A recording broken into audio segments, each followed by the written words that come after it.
So here we are on March the 13th, 2010 in Union City, New Jersey with Ken Wu, artist. Ken, thanks for having me here. Thank you for being here. I'm happy that you're here. Wanted to talk a little bit about what your role is as an artist here in New York City and talk a little bit about the scene, about the museums and where you think things are going and the message you would like to put out, and then we'll review some of your individual pieces.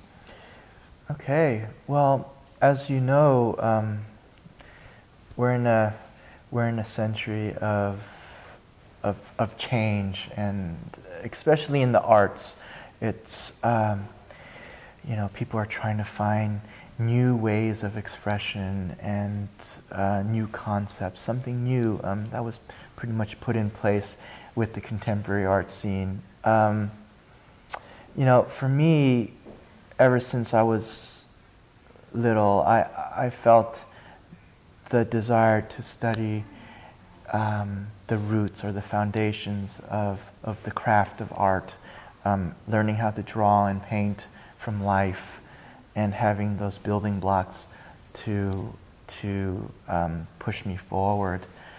So my education started with receiving education in Italy and having the foundations set into place by drawing casts and very traditional means, educational means, which perhaps the contemporary, some of the contemporary institutions have bypassed. Have bypassed.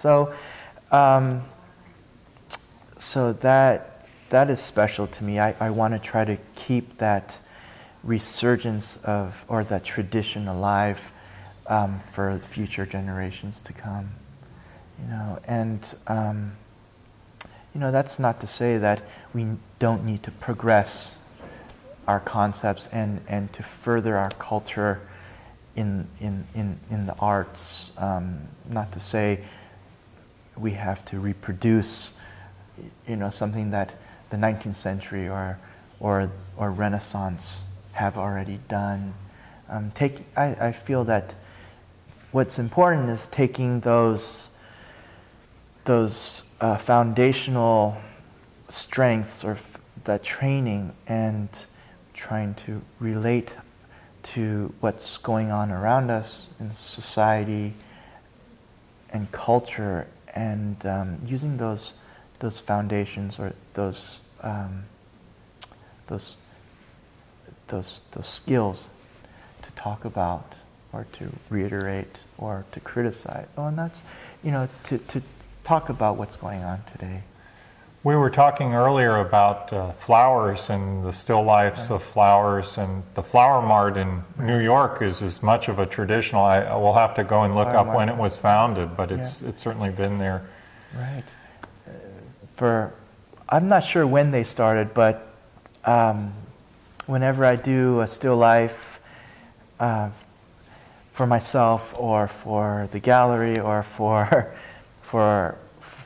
a patron, I go to, if I'm working with flowers, I go on Monday mornings very early, 6 or 7 o'clock in the morning on 28th Street to the flower market and pick out my fresh flowers. All the decorators and florists are all there picking out there. It's a good scene. It's very lively. It's almost like the meatpacking district, but instead of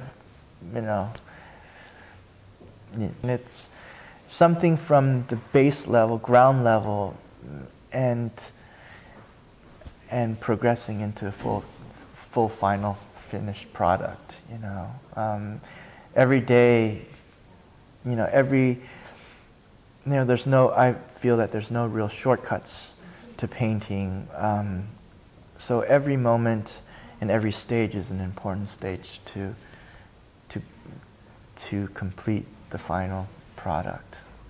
It is, including the process of going to the Flower Mart. Imagine if you were living in suburbia in America, how different the scene would be, and the imprints on you. Right, exactly. Well, as great still life painters in the past have said, you know, you're probably going to end up being a good gardener.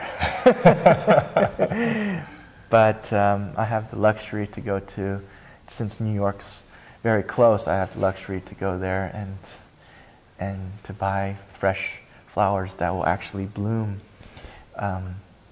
while they're in a vase. And in this case, this was work that you were doing for a patron. But yes, yes. About how much of your time do you spend doing commissioned work and doing your own work? It really depends. I try to fit in my own work. I do a lot of figurative work as well as, you know, still lifes and landscapes, you know, traditional media. But I try to fit in as much of that as I can. Obviously, when I do perform a project for a patron, for instance, the church or a private patron, there's a lot of work. A lot of preparatory work. Preparatory work, a lot of time, a lot of thinking, a lot of actual physical painting involved. So I try to balance both aspects, but. And the work for your own enjoyment is more spontaneous, is it, or is it equally planned?